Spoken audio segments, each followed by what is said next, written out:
नमस्कार दोस्तों, स्वागत है आप सभी का आपके अपने YouTube channel Shyam class study में। आशा करता हूँ आप सभी लोग अच्छे होंगे, स्वस्थ होंगे और आप अपने एग्जाम आरआरबी एनटीपीसी भर्ती परीक्षा 2025 की मन लगा करके तैयारी कर रहे होंगे। आज के इस वीडियो में मैं आप सभी लोगों के लिए एनटीपीसी में पूछे जाने वाले जीके जीएस के अति महत्वपूर्ण 40 प्रश्नों का प्रिंटेड सेट लेकर के आया हूँ जो आपके एग्जाम के लिए सबसे ज़्यादा महत्वपूर्ण है। तो आज के सेट को आपको शुरू से लेकर के एंड तक फुल वॉच करते रहना है। वीडियो पसंद आए तो प्लीज़ वीडियो को लाइक और चैनल को सब्सक्राइब करना बिल्कुल ना भूलें।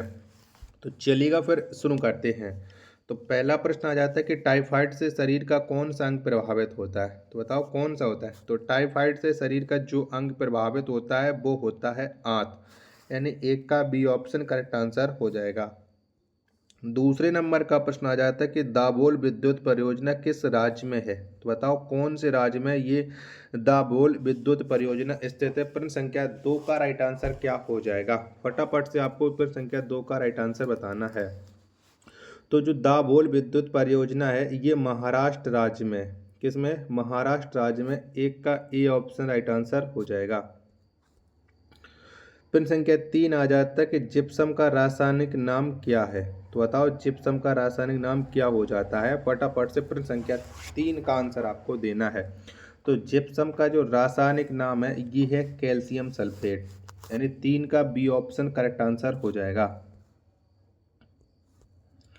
प्रश्न संख्या 4 आ जाता है आपके सामने, ग्रेनाइट किस चट्टान में पाया जाता है। तो बताओ कौन सी चट्टान से ग्रेनाइट प्राप्त किया जाता है। प्रश्न संख्या 4 का आंसर आपको देना है। तो ग्रेनाइट ये प्राप्त किया जाता है आग्नेय चट्टान से। 4 का सी ऑप्शन करेक्ट आंसर हो जाएगा। पांचवें नंबर का प्रश्न आ जाता है कि सबसे विशालतम रेगिस्तान कौन है। तो बताओ कौन सा है। तो सबसे विशालतम रेगिस्तान ये है सहारा रेगिस्तान। 5 का बी ऑप्शन करेक्ट आंसर हो जाएगा। छठवें नंबर का प्रश्न आ जाता है कि प्रोटेस्ट आंदोलन की शुरुआत किसने की थी। तो बताओ किसके द्वारा प्रोटेस्ट आंदोलन की शुरुआत हुई थी। छठवें प्रश्न का राइट आंसर क्या हो जाएगा। तो मार्टिन लूथर ने प्रोटेस्ट आंदोलन की शुरुआत की थी। 6 का ए ऑप्शन करेक्ट आंसर हो जाएगा। सातवें नंबर का प्रश्न आ जाता है कि राष्ट्रीय गीत वंदे मातरम किस में संकलित है। तो बताओ किससे लिया गया ये वंदे मातरम गीत। सातवें प्रश्न का राइट आंसर क्या हो जाएगा। तो राष्ट्रीय गीत वंदे मातरम ये आनंद मठ में संकलित है। इसमें आनंद मठ में। 7 का सी ऑप्शन का राइट आंसर हो जाएगा। आठवें नंबर का प्रश्न है कि अम्लीय वर्षा का मुख्य कारण क्या है। तो बताओ कौन सा है। तो अम्लीय वर्षा का जो मुख्य कारण होता है वो होता है SO2 एवं NO2 दोनों, यानी 8 का सी ऑप्शन करेक्ट आंसर हो जाएगा। प्रश्न संख्या 9 आ जाता है आपके सामने कि अस्थियों के अध्ययन को क्या कहा जाता है। तो बताओ क्या कहते हैं अस्थियों के अध्ययन को। तो इन्हें कहा जाता है ऑस्ट्रियोनोलॉजी। 9 का बी ऑप्शन करेक्ट आंसर हो जाएगा। प्रश्न संख्या 10 आ जाता है आपके सामने कि हर्षवर्धन को किसने हराया था। तो बताओ कौन से शासक ने हर्षवर्धन को हरा दिया था। प्रश्न संख्या 10 का राइट आंसर क्या हो जाएगा। तो पुलकेशिन द्वितीय ने हर्षवर्धन को हराया था। 10 का डी ऑप्शन करेक्ट आंसर हो जाएगा। 11वें नंबर का प्रश्न है कि उरी पन बिजली परियोजना किस राज्य में है। तो बताओ कौन से राज्य में है ये उरी पन बिजली परियोजना। तो ये जम्मू कश्मीर में है। 11 का ए ऑप्शन करेक्ट आंसर हो जाएगा। वीडियो पसंद आ रही होगी तो प्लीज़ आप लोग ये वीडियो को लाइक और चैनल को सब्सक्राइब करना बिल्कुल ना भूलें। अगला प्रश्न प्रश्न संख्या 12 आ जाता है कि भारत में मुद्रा प्रणाली कब जारी हुआ था। तो बताओ कब हुआ था। तो भारत में मुद्रा प्रणाली ये 1957 में जारी हुआ था। 12 का बी ऑप्शन करेक्ट आंसर हो जाएगा। प्रश्न संख्या 13 आ जाता है कि पश्चिम की ओर बहने वाली दो नदियां कौन है। तो बताओ इनमें से कौन सी वो नदियां हैं जो पश्चिम की ओर बहती हैं। तो वो नदियां हैं नर्मदा एवं ताप्ती। 13 का बी ऑप्शन करेक्ट आंसर हो जाएगा। 14वें नंबर का प्रश्न आ जाता है कि नादिर शाह ने भारत पर आक्रमण कब किया था। तो बताओ कब कर दिया था नादिर शाह ने भारत पर आक्रमण। तो 1739 ईस्वी में किया था। 14 का सी ऑप्शन करेक्ट आंसर हो जाएगा। वीडियो पसंद आ रही हो तो प्लीज़ वीडियो को लाइक और चैनल को सब्सक्राइब करना आप लोग बिल्कुल ना भूलें और ज़्यादा से ज़्यादा चैनल का सपोर्ट जरूर कीजिएगा। 15वें नंबर का प्रश्न आ जाता है कि सी एफ एंड्रूज को दीन बंधु की उपाधि किसने दी थी? तो बताओ ये उपाधि किसने दी थी? तो सी एफ एंड्रूज को जो दीन बंधु की उपाधि दी थी वो दी थी महात्मा गांधी ने। 15 का डी ऑप्शन करेक्ट आंसर हो जाएगा। 16वें नंबर का प्रश्न आ जाता है कि जलियांवाला बाग हत्याकांड के विरोध में किसने नाइटहुड की उपाधि लौटा दिया था? तो बताओ ये उपाधि किसने वापस कर दी थी नाइटहुड की? तो ये उपाधि वापस की थी रविंद्रनाथ टैगोर ने। 16 का ए ऑप्शन राइट आंसर हो जाएगा। 17वें नंबर का प्रश्न आ जाता है कि रेफ्रिजरेटर में किसका प्रयोग किया जाता है? तो बताओ इसमें से किसका प्रयोग होता है रेफ्रिजरेटर में? तो फ्रीऑन का प्रयोग किया जाता है। 17वें प्रश्न का ए ऑप्शन करेक्ट आंसर हो जाएगा। 18वें नंबर का प्रश्न आ जाता है कि पुलकेशिन द्वितीय किससे पराजित हुआ था? तो बताओ ये किससे पराजित हो गया था? तो पुलकेशिन द्वितीय ये विष्णुवर्धन से पराजित हो गया था। 18वें प्रश्न का ए ऑप्शन करेक्ट आंसर हो जाएगा। 19वें नंबर का प्रश्न आ जाता है किस देश का संविधान अलिखित है? तो बताओ इनमें से कौन सा वो देश है जिसका संविधान नहीं लिखा गया है? तो ब्रिटेन का जो संविधान है वो अलिखित है। 19वें प्रश्न का डी ऑप्शन करेक्ट आंसर हो जाएगा। अगला प्रश्न आ जाता है प्रश्न संख्या 20 है कि नासिक किस नदी के किनारे स्थित है? तो बताओ नासिक कौन सी नदी के तट पर स्थित है? 20वें प्रश्न का राइट आंसर क्या हो जाएगा?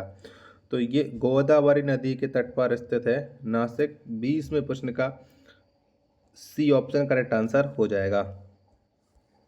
अगला प्रश्न संख्या 21 आ जाता है कि स्विट्जरलैंड में कैसी नागरिकता दी जाती है? तो बताओ कैसी नागरिकता मिलती है स्विट्जरलैंड में? 21वें प्रश्न का राइट आंसर क्या हो जाए? तो स्विट्जरलैंड में दोहरी नागरिकता दी जाती है। 21 का बी ऑप्शन करेक्ट आंसर हो जाएगा। 22वें नंबर का प्रश्न आ जाता है कि मोंटेग्यू चेम्सफोर्ड सुधार कब हुआ था? तो बताओ कब हुआ था? 22वें प्रश्न का राइट आंसर क्या हो जाएगा? तो मोंटेग्यू चेम्सफोर्ड सुधार ये 1919 में हुआ था। ऐसे ही हम मोंटेगू चेम्सफोर्ड सुधार अधिनियम भी बोलते हैं। तो दोनों तरीके से प्रश्न बनता है। 22 का सी ऑप्शन करेक्ट आंसर हो जाएगा। प्रश्न संख्या 23 आ जाता है आपके सामने गांधी जी द्वारा पहला सत्याग्रह चंपारण में कब किया गया? तो बताओ कब किया था गांधी जी ने अपना पहला सत्याग्रह चंपारण में? 23वें प्रश्न का राइट आंसर क्या हो जाएगा? तो ये 1917 में किया था।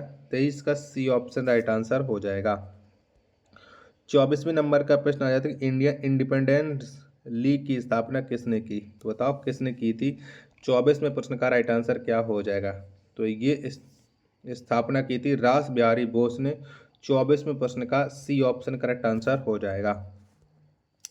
25वें नंबर का प्रश्न आ जाता है गांधी इरविन समझौता पर कब हस्ताक्षर हुआ था? तो बताओ कब हुए थे? तो गांधी इरविन समझौता पर जब हस्ताक्षर हुए थे वो वर्ष थी 5 मार्च 1931। 25 का बी ऑप्शन करेक्ट आंसर हो जाएगा।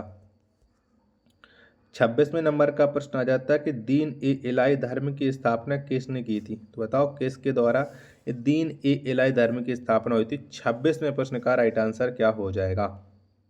तो ये स्थापना की थी अकबर ने। 26 का ए ऑप्शन राइट आंसर हो जाएगा। 27वें नंबर का प्रश्न आ जाता है कि भारत के दार्शनिक राष्ट्रपति कौन थे? तो बताओ कौन थे? तो भारत के दार्शनिक राष्ट्रपति ये थे एस राधाकृष्णन। कौन? एस राधाकृष्णन थे। 27 का सी ऑप्शन एकदम इसका राइट आंसर हो जाएगा। 28वें नंबर का प्रश्न आ जाता है कि लोकसभा सत्र वर्ष में कम से कम कितनी बार होता है? तो आपको बताने कि लोकसभा सत्र है वो कितनी बार होता है। जब तक मैं आपको 28वें प्रश्न के ऑप्शन पर लेकर चलता हूँ तब तक आप लोग वीडियो को लाइक करके चैनल को आप लोग जरूर सब्सक्राइब कर लीजिएगा और इस वीडियो को आप अपने दोस्तों के पास शेयर कर दीजिएगा। प्लीज़ सपोर्ट करिएगा। तो बताओ लोकसभा सत्र वर्ष में कितनी बार होता है? 28वें प्रश्न का राइट आंसर। तो ये वर्ष में कम से कम 2 बार होता है। बी ऑप्शन एकदम इसका राइट आंसर हो जाएगा। 29वें नंबर का प्रश्न आ जाता है कि हीमोग्लोबिन के निर्माण के लिए आवश्यक खनिज तत्व क्या है? तो बताओ क्या है? तो हीमोग्लोबिन के निर्माण के लिए जो आवश्यक खनिज तत्व हैं ये हैं लोहा। 29 का ए ऑप्शन करेक्ट आंसर हो जाएगा। 30वें नंबर का प्रश्न आ जाता है कि ईसा मसीह का जन्म कहाँ पर हुआ था? तो बताओ कहाँ पर हुआ था? तो ईसा मसीह इनका जो जन्म हुआ था वो बेतलेहम में हुआ था। हाँ बेतलेहम में। 30 का बी ऑप्शन राइट आंसर हो जाएगा। 24वें 31वें नंबर का प्रश्न आ जाता है आपके सामने कि इल्बर्ट बिल विवाद किससे संबंधित है। तो बताओ इल्बर्ट बिल विवाद का संबंध किससे है। 31वें प्रश्न का राइट आंसर क्या हो जाएगा। तो ये हो जाते लॉर्ड रिपन का संबंध है। 31 का डी ऑप्शन करेक्ट आंसर हो जाएगा। 32वें नंबर का प्रश्न आ जाता है कि शिमला सम्मेलन कब हुआ था। तो बताओ कब हुआ था। तो शिमला सम्मेलन ये 1945 में हुआ था।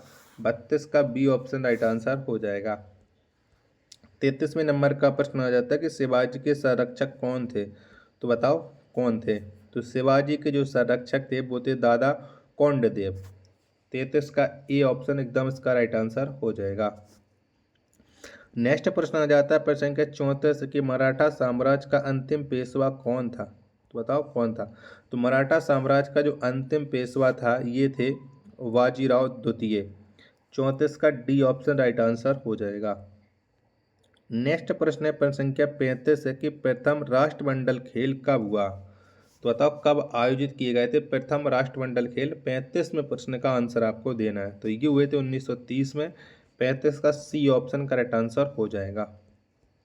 36वें नंबर का प्रश्न आ जाता है कि प्रथम राष्ट्रमंडल खेल किस देश में हुआ था। तो बताओ कौन से देश में हुए थे।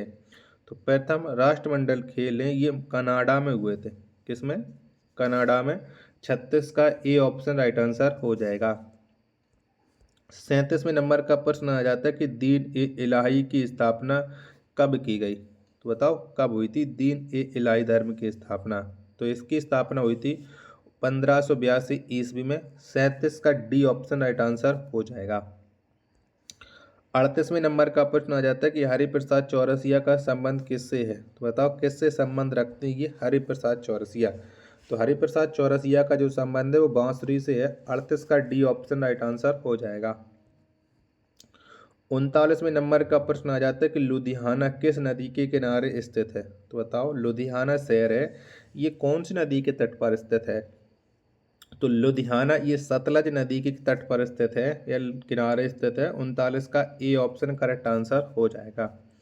प्रश्न संख्या 40 और अंतिम प्रश्न है कि भारत का ज्यादातर व्यापार किस मार्ग से होता है। तो बताओ कौन से मार्ग से भारत अपना सबसे ज्यादा व्यापार करता है। तो भारत अपना ज्यादातर व्यापार समुद्र मार्ग से करता है। 40 का बी ऑप्शन राइट आंसर हो जाएगा।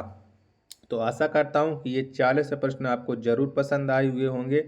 तो आप लोग प्लीज़ वीडियो को लाइक और चैनल को सब्सक्राइब करना बिल्कुल ना भूलें। मिलते हैं पर अपने एक और नेक्स्ट प्रैक्टिस सेट के साथ। तब तक लिए धन्यवाद। जय हिंद। वंदे मातरम।